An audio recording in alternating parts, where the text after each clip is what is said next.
Where I see the business of hip hop going, to be honest with you, isn't too different from where it is right now. Because it goes back to the artist and the environment that most hip hop artists come from.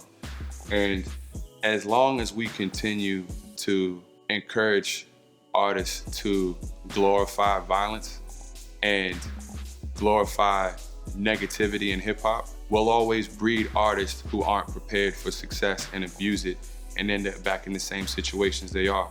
We'll always breed artists that are completely dependent on labels to do everything for them and bankroll them. As much as the independent artist can thrive, there's an increase statistically in the amount of people making a living from music, but people are making less money from music.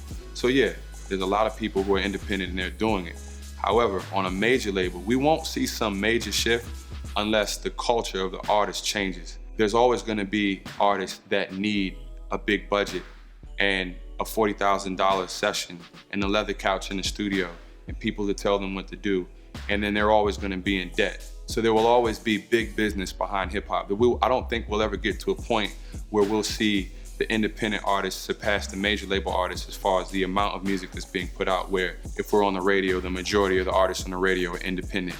The only way we'll get there is if culturally the music itself shifts. I don't see that happening at any time in the future. So sure, we'll see an increase in independent artists. Until the streets change, the music industry is not going to change because, again, it's a reflection of what's going on in the environment today. And those type of artists will always be dependent on people to spoon feed them and take care of them and eventually abandon them. So I don't really see much of a change happening.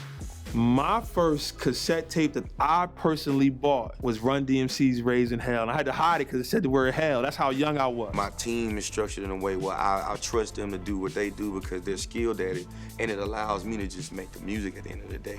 You know, I'll probably be doing visual arts or something like that. You know what I'm saying? I don't know, probably directing and, you know what I'm saying, movies and stuff like that. This just had a bunch of bomb-ass cheese, man. Sorry about that, Wolf, but yo, I knew you weren't gonna eat it anyways.